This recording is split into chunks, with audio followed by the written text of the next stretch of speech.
welcome back to Women Making Moves, where we celebrate the moves that women are making. My name is Amy Pons, founder of Unlock the Magic Coaching, Healing, and Magic School. I'm joined today with Dr. Tamara Beckford. Dr. Tamara is a board-certified physician, best-selling author, international speaker, and the visionary behind Truly Balanced Wellness Care. She helps high-achieving women maintain their competitive edge throughout perimenopause and menopause so they remain as powerful and high-performing as the empires they've built. Dr. Beckford has been featured in Fox 26, Forbes, Yahoo Finance, Voyage Houston, LinkedIn News, Rolling Out Magazine, and Kevin MD. She has appeared as a wellness expert on more than 90 podcasts, has delivered talks to audiences at Vanderbilt University, Power to Fly, the Garden State Bar Association, W North, Black Enterprise Week sponsored by Chase, the Association of Black Women Physicians, Melanin Minds, and Centerpoint Energy's Power Tools Conference. She is the co-author of 3 best-selling books, Made for More, Made for More 2, and Thriving After Burnout. The New Jersey Academy of Sciences recognized her as a COVID-19 hero for her work during the pandemic. Dr. Tamara, welcome. Thank you so much. I am excited to be able to pour into your audience and to unlock that magic. Yes, unlock the magic. What's so funny is when I tell the story often of when I was creating my LLC, I was a 20-year corporate executive that said, oh, no, thank you, none of this anymore. And honestly remembered that I was meant to be on the forefront out in the wild, creating the new existence. And for me, that has looked like becoming a certified life coach and leaning into, I come from a long line of Scottish shamans and Mhm.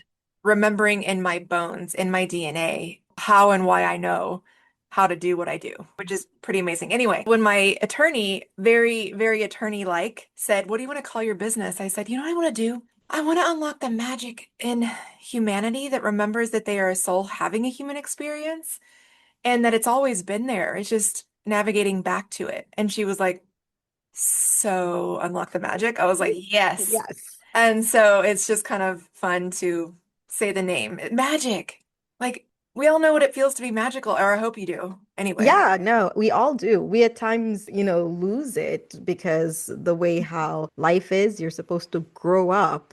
And in doing so, we lose some of the magic. But I mean, any kid, any 4 or 5-year-old, if you want magic, you ask them because they will show you.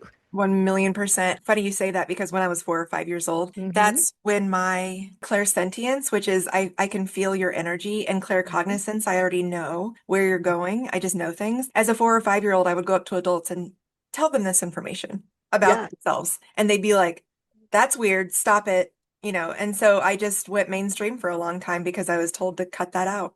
Yes. But we all have all the clairs if we just paid attention to it. Anyway, my Mhm. thought.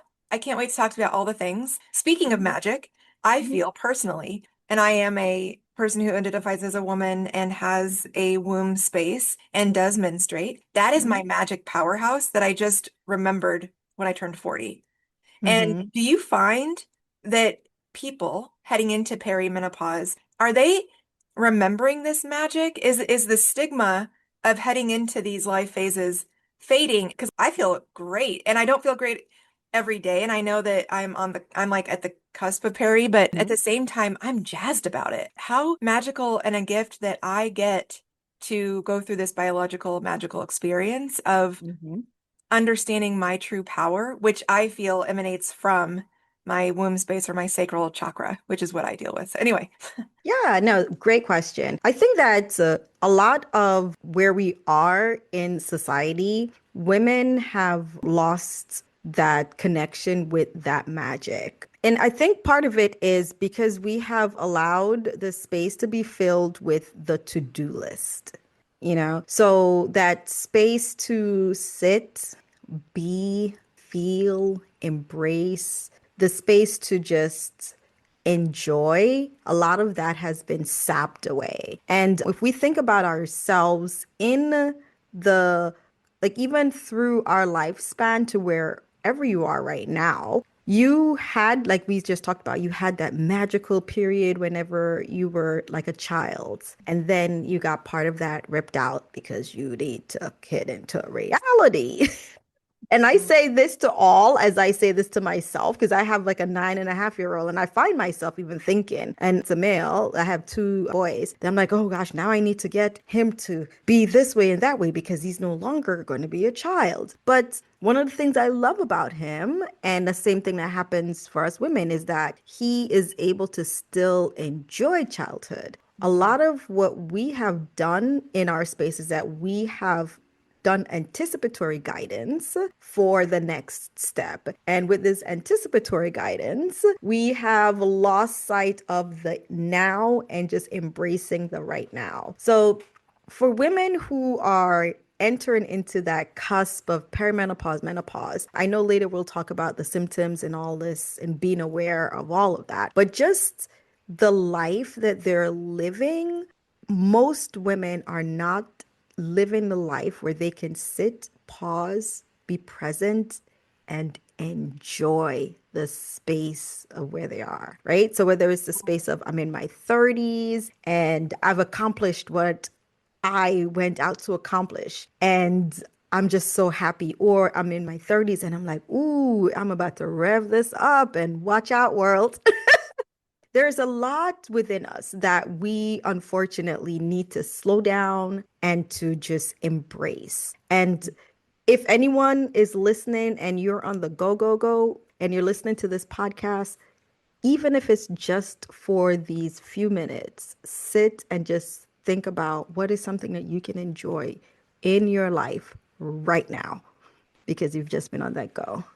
Yeah, I love what you're saying so much. And what's interesting and so synchronous about my work as an energy coach is I will absolutely encourage you to jot down your to-do list.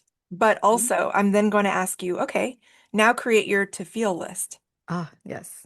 How do Mm-hmm. you want to feel? And what's interesting, Mm-hmm. Dr. Morrow, is that when I was in corporate America, I would be promoted every 2 years, and I found it to be so anticlimactic. I would get Mm-hmm. there and I'd be like, well, now what? Because I Mm-hmm. never understood how I wanted to feel when I got Yeah. the promotion. And it was honestly is because I was constantly chasing something which was inside of me. And 5 years ago, you couldn't have told me different. Mm-mm. I was rejecting every bit of it because I'm like, Yeah. I can't possibly do anything else but get this six-figure salary and whatnot. And Mm-hmm. I had the audacity to blow it up.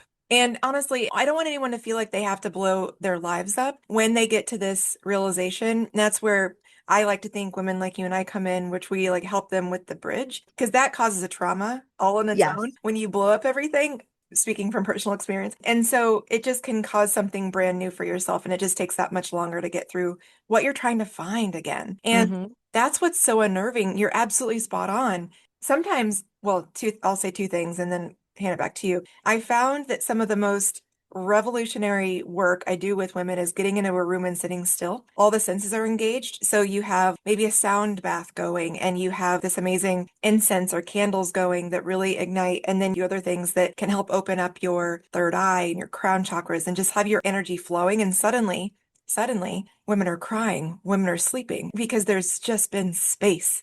Mm-hmm. And I think that for a long time, and I'll say this personally, I was avoiding that. Again, I would not have wanted to do that because it was painful. Yes. The other thing that I find so beneficial, and I love your thoughts on this. I mean, I don't know how much you feel about energy and things like that, but in the esoteric and metaphysical, but that's where I play and hang out. But one of the most powerful energy healings that I offer is a sacral womb healing, where we actually do get into the energy of your womb, of the sacral chakra, and we work with energy that is both yours, but also that's actually where our ancestors from mom, grandma, great grandma live as well. So it's like, is it ours? Is it not ours? Am I the cycle breaker? Let's address it. Like, it's just so powerful. We Mm-hmm. name the womb, we start working with her, and it's just incredible that for the first time in a long time, many of these women that do this healing, they don't feel alone anymore. Yeah. So I have gone through some of that, getting in touch with, yeah, the womb chakra, the ha. I love it. Yes. And I must say that prior to that, and I would say that I actually had this experience in a very magical place. It was in Oberstdorf, Germany. So it's right by the Alps, Yeah. where you're literally looking at the Alps and, a lot of mind work, body work, and also being in a space with a lot of beautiful souls, women who just have beautiful souls. And healing in the terms, and I'll put this in the terms because I am a physician and I recognize that healing comes from many places. We do have the traditional mindset where right now a lot of people, when we think of healing and medicine, we come at it from the mindset of I go to the doctor tells me B, writes prescription C, and then I go off and I may or may not come back. And interestingly, right before this podcast interview that we're having right now, I have my own podcast. So I was interviewing a guest and I asked her, I'm like, I want to be a great physician. I know I am, but I want to be better than where I am right now, right? Each day we want to grow and be able to give the best care. And what is it that you would want from me as a physician? You being a patient, me being a physician, what do you want? Other than just writing that prescription, because I mean, yeah, I believe in writing it when it's needed, but the listening, the connecting, the giving me some guidelines. The biggest thing that I also heard, which was the first time, and it makes sense, giving me some idea of this time frame, I should expect this, which of course I say it, but just hearing it was just so powerful because, and this is what my guest said, if not, then I am going to feel like I'm just going to be on this journey forever. And no, I'm not going to take that dose of medicine. No, I'm not going to listen to that because I'm going to think, oh, well, I can skip this day of this healing process. I can skip another day here or there because it's forever. As opposed to when you're given a specific, like, okay, for 90 days, we're going to do this. So in 90 days, oh, I'm going to make sure that I do what you have recommended because it's the 90 days I'm going to have this change. But if you're just like, and I'm going to be on this forever, this journey forever, but I have no end in sight. I have no idea of how I'm going to see a progress and change. Then I'm going to feel like, well, I can just stop here and there. And I thought that that was a very powerful insight because when we think about how we even connect with healing overall, and those who are healers here, I'm saying this to you as well. When we connect with our clients, when we're connecting with our patients, and we're connecting with whomever it is that we're healing, having them have a specific intervals and giving them the idea of we're going to do this for this interval and then you're going to see this change during that interval and then afterwards we're going to move to that next interval and you're going to see another change to the next interval. Now for you as the healer, you might have already seen all 12 months, but the patient, 12 months is that's a long time. And if we're saying, like, even as you and I were talking, Amy, if we're doing even the lunar 13 months, what? That There, is a long time. But if you give us 90 days at a time, you know what? I can bite off something at 90 days at a time, right? So I think yeah. that's Sorry. absolutely one way to look at it. You're absolutely, I love that you tee that up like that because we've gotten into such a place where the expectation is that it's like something's wrong, we fix it, something's wrong, we fix it. And that's really hard, especially in my line of work, because energy work, whew, sorry to bum you out, but it's like the rest of your life. And that's probably all wellness. And it's never one thing in my mind, because I teach people how to reconnect with their own energy. And more often than not, especially women, they already know their bodies before they even go to the doctor. And I Mm-hmm. always say, and always go to your regular doctor appointments, your annual physical, your PAP, your mammo, see all of your doctors on a regular basis and understand beyond that a little bit and make sure you're finding a doctor that you can, to your point, talk to. I'm on a quest right now. If you live near me, I want to see you. I don't know if you're not in Chicagoland, right? No, not in Chicagoland. I'm in I'm on Houston. a oh gosh, I'm on a quest right now for a gynecologist, a doctor that really can hear me and get me. And it's been a journey. And I can tell you, it's not fun to like hop around and try to find who has time. Mhm. So, and I love what you're doing and how you have pivoted and created something even more because you are the example of that holistic approach. You are medically trained in like Western Mhm. medicine, but it's nice to be able to bring into all the other aspects of whatever health and wellness looks like for each individual. And it's not just a Absolutely. broad brush. I actually told someone the other day, no offense, but a healthy, privileged, able-bodied white man. I was educating him on how heart disease is one of the number one silent killers of women. And because it presents differently than what people learned from the male bodies up until 1993, and we're still catching up. But Mhm. he was like, wait, white men die too. I'm like, no, what did I just say? I said silent killers. I said, I'm not suggesting that men don't. I hear Right. you. I'm Mhm. saying that it's because it presents differently and it's often misdiagnosed or not at all in women. So, Absolutely, absolutely. And as you even mentioned that, for those who are listening, they're like, what do you mean? like, what? Silent killer. No, most of the training, and this is a little digression, but it's the if for those of us from the 80s and 90s, remember the NBC, the little star, the more you know. Okay, so that's a Yes. little rainbow that we're about to do a side rainbow right now. The more you know. So for women, the presentation of how most medical professionals were trained on hearing, realizing, listening to how a heart attack was presented is crushing chest pain. And then if you think about the movies, what you see, it's the hand, the fist to the chest, the other hand in the air. Ah, that was the typical way. What they started to notice was that in women, the presentation was atypical, like jaw pain, a neck pain, or even the infamous indigestion. So indigestion, where a lot of people just said, oh, we're having reflux. And it's noticing that women presented not with the crushing chest pain, like my chest feels so tight, but things like, oh, I feel like I'm having just reflux and my shoulders are aching. I'm having a little pain in my jaw. And then they'll go and then they'll get well, first, most of the time, they're not going to go to the hospital immediately, right? And in medicine, we say minutes and muscles. So each minute that you are not evaluated, treated, you lose more of your muscles. And the heart is a muscle.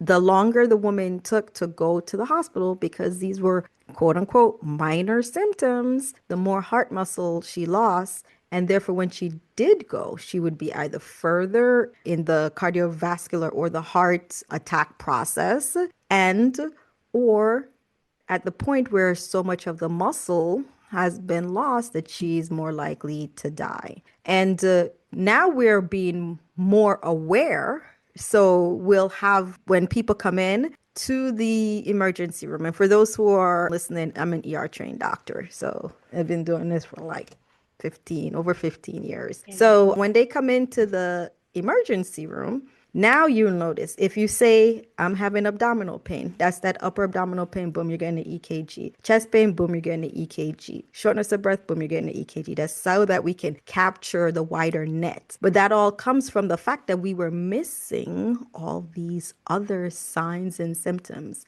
of the heart disease or heart attacks. Thank you so much for that beautiful sidebar. More you know. That little, and I post that, it's funny, I post that meme all the time. Yes. Um, Thank you so much. And I think the other thing that just breaks my heart, no pun intended what we're talking about, what really makes me sad is that women just push through Yes. any pain, or it's like, oh, I'm just used to it. And I know for myself, it's like, oh, I have debilitating cramps today. Yeah, that's typical. It's No. like, oh, I must be having, I don't know, I'm gonna say like, even if it's in the smack dab middle of my cycle, I'm like, oh, it could be ovulation cramps. Okay. I wouldn't go to the ER. Mm-mm. Women overall, we have learned to endure. And I'll put this out as I mentioned to our ladies who are listening, or gentlemen, anyone who's listening, our We do have wonderful gentlemen that audience. we do have gentlemen tuning in. So Yes, welcome, yes, all our, boys. our our wonderful audience. I do myself have a podcast. It's called Menopause Stories. So you know who we're having on there, right?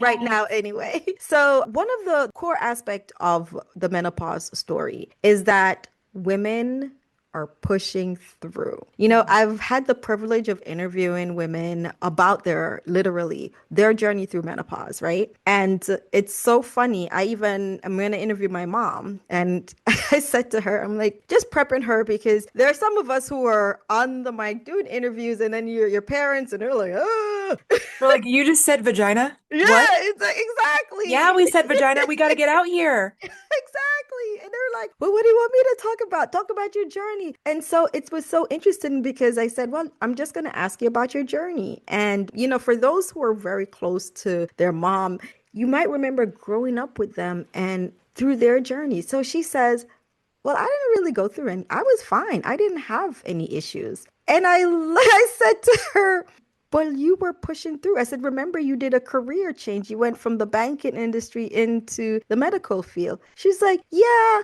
but and I said, well, remember how you've always been a great student and you caught things quickly and you were always an excellent student, but then you were having challenge remembering when you were, going through that you recorded the class and you were listening to it while you were cooking dinner and da da da da da in order to retain it but you'd always been very good at retaining. She says, yeah, but I just thought I was getting old. Mom, you were in your late 30s, early 40s. Like you were not old.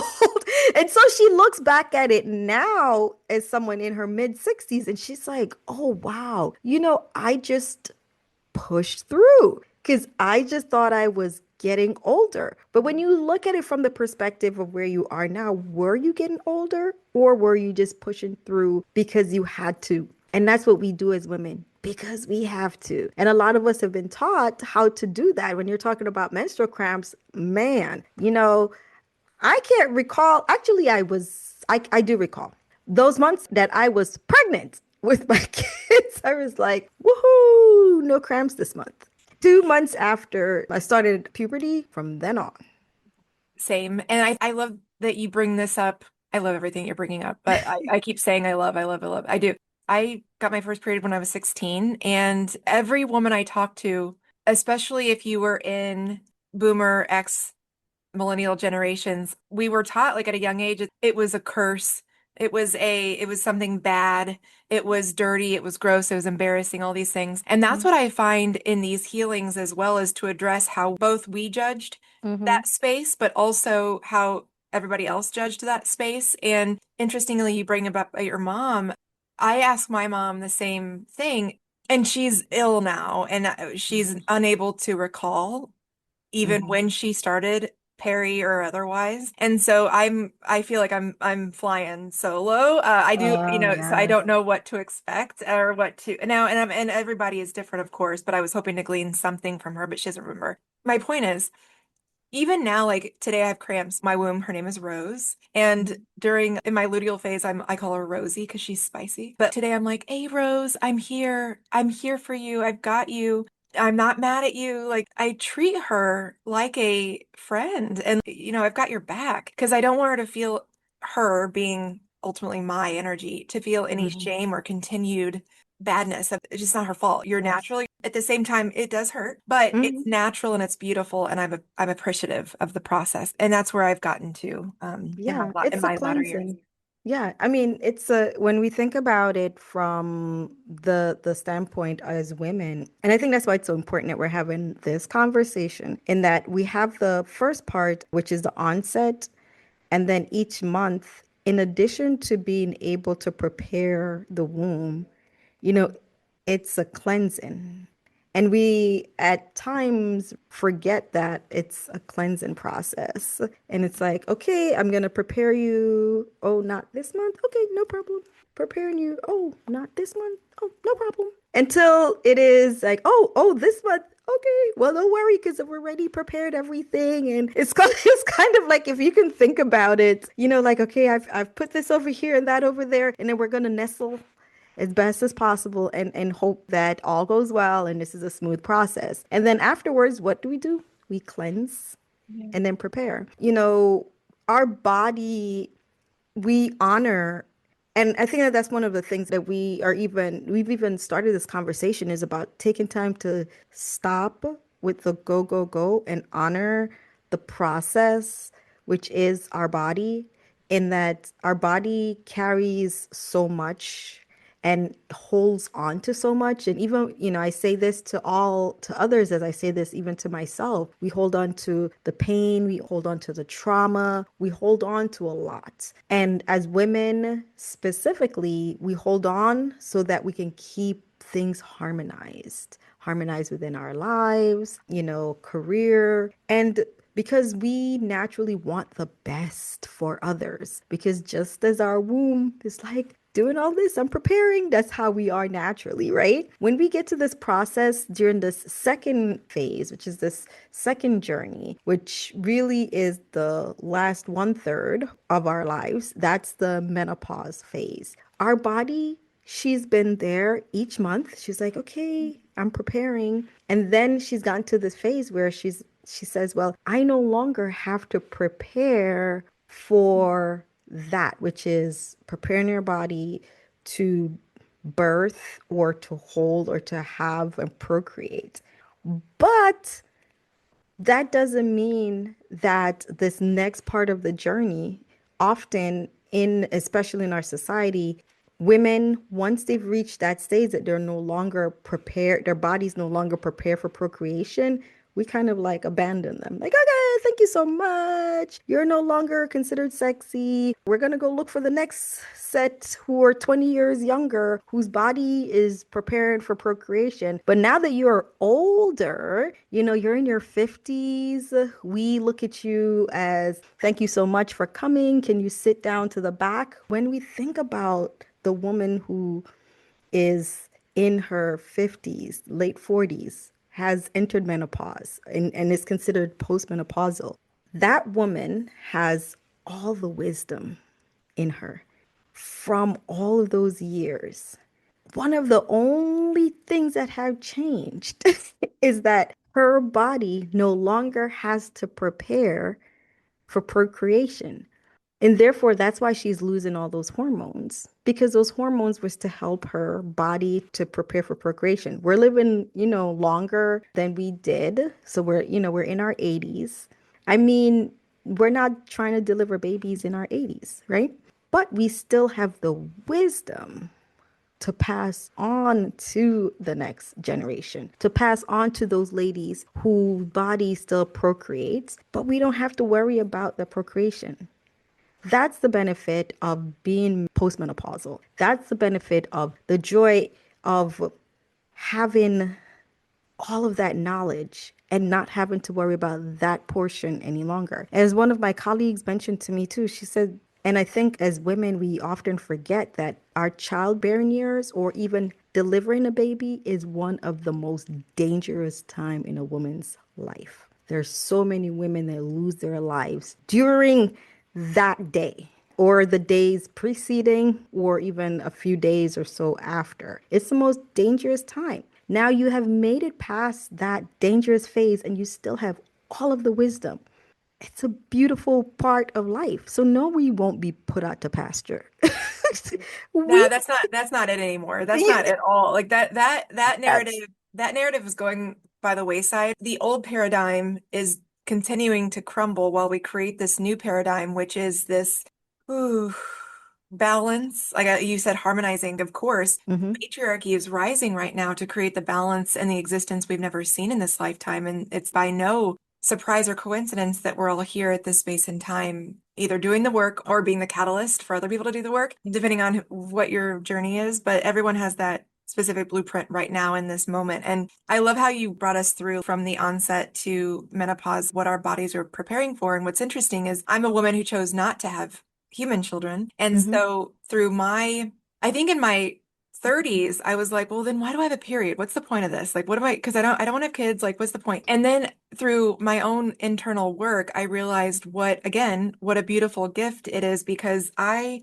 get to send any feelings, thoughts, or beliefs that are not mine or that are from the old. I get to send that into my womb each month, and then she sheds it when I bleed. So for me, it's like an energetic cleanse. You said cleansing. Of course it is. Like it's both physical and energetic for me, like a cleansing that happens each month that I get to participate in, which is like, again, how magical and powerful that is. And of course, Mhm.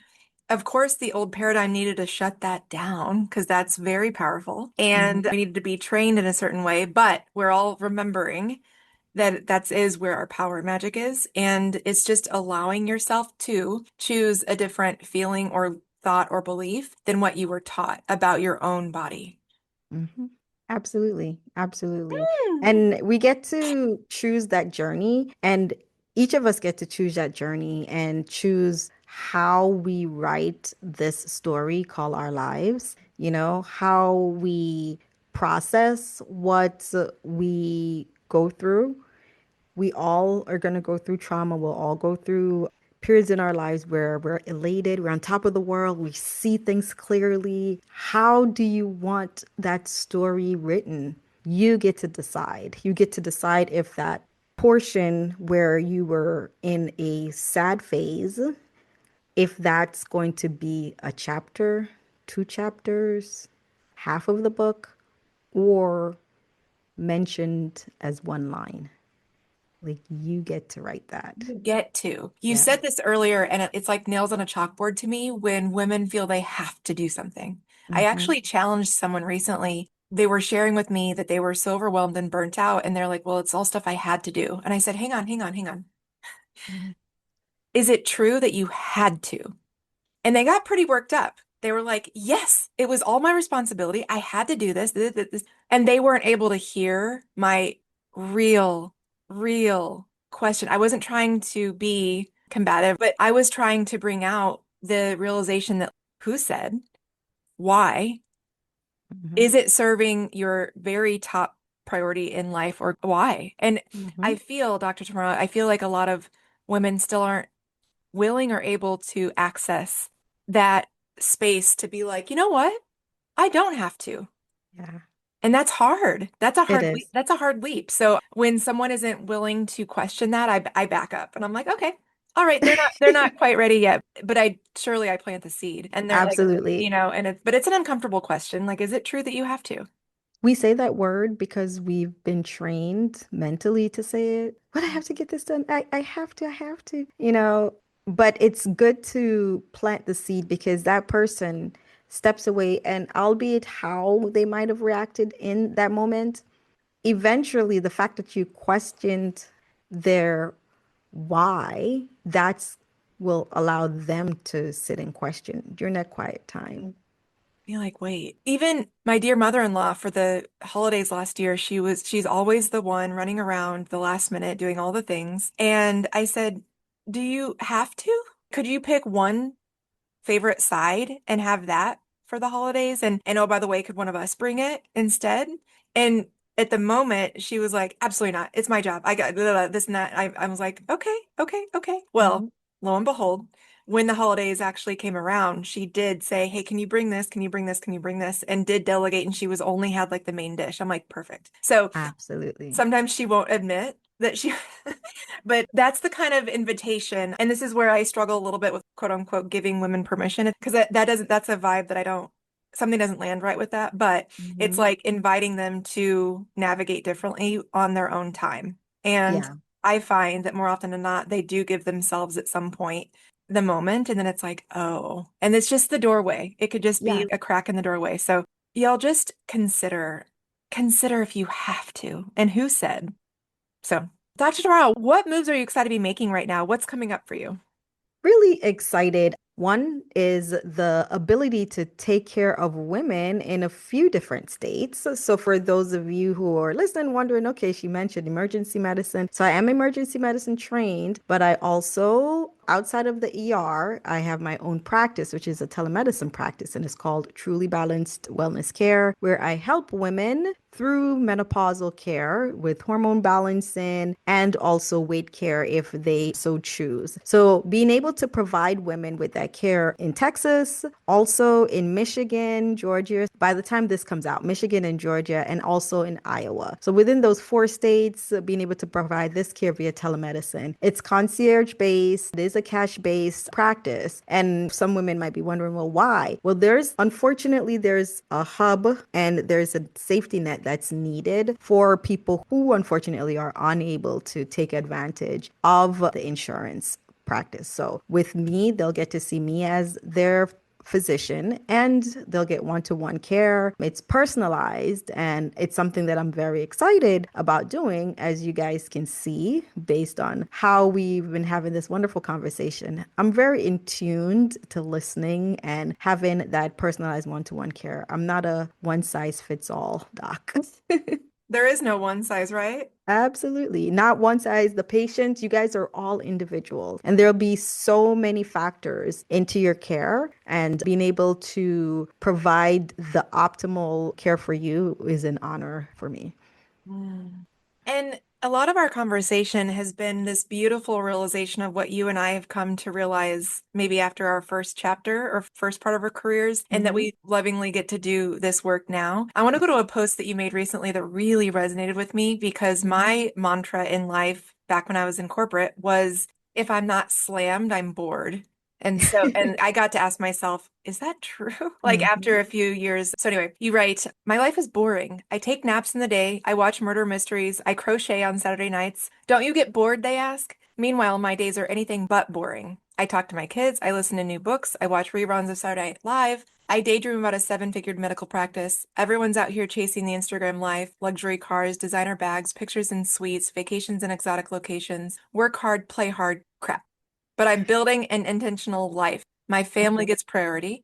I work with patients I like. I don't need a vacation to recover from my life. Intentional outweighs impressive every single day. Oh, Dr. Tamara, I felt this in my soul because I used to drink alcohol to escape my life. I used Hmm. to wish time away.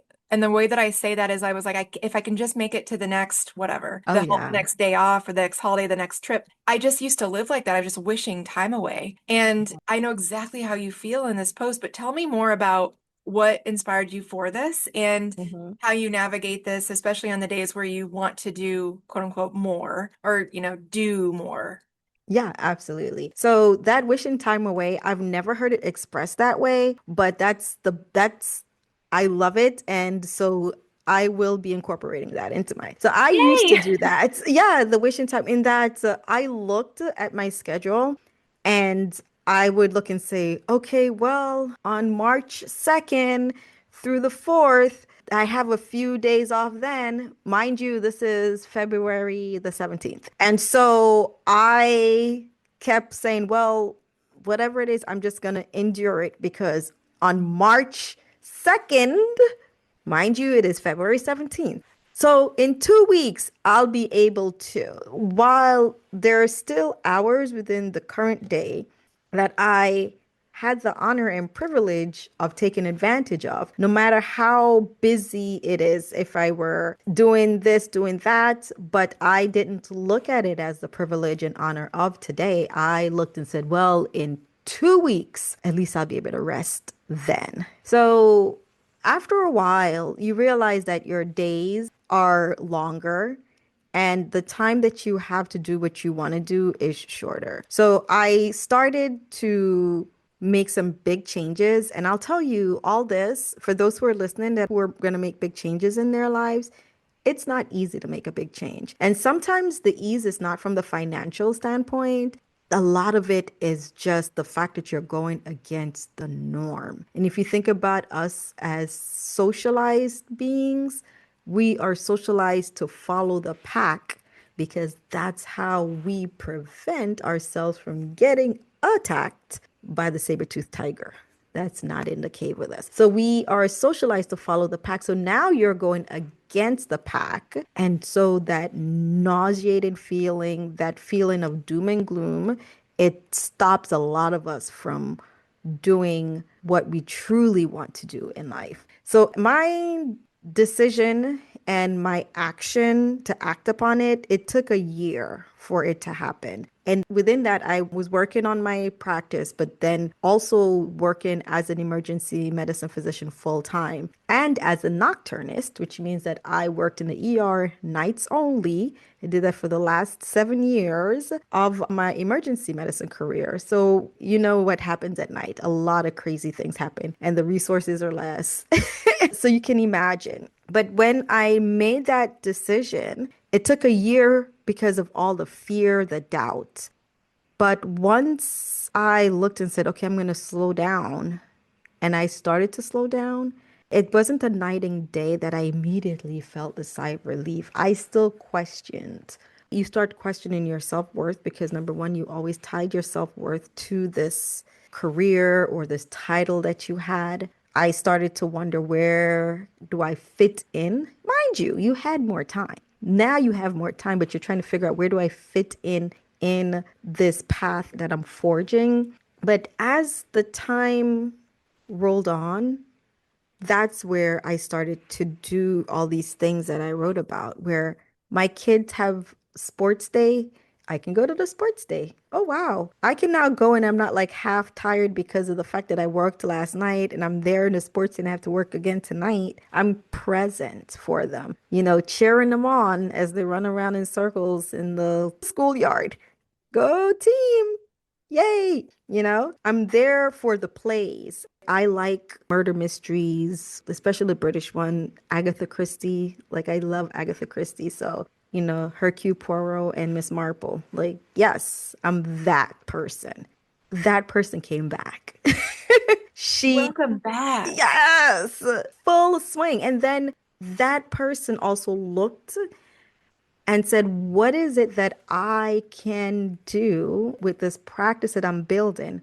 Who can I serve and how can I serve them?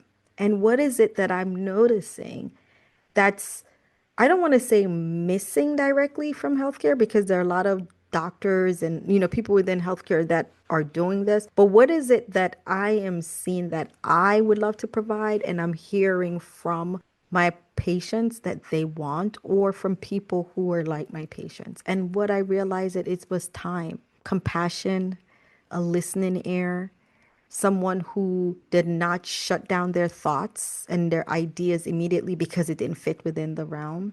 And I have a post that's partially written, I'm going to put out about just listening and the compassion in medicine, where we have been pushed so much to a time crunch where we are unable to provide that deep care that our patients want.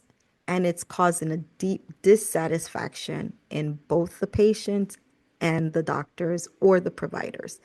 Both are deeply dissatisfied.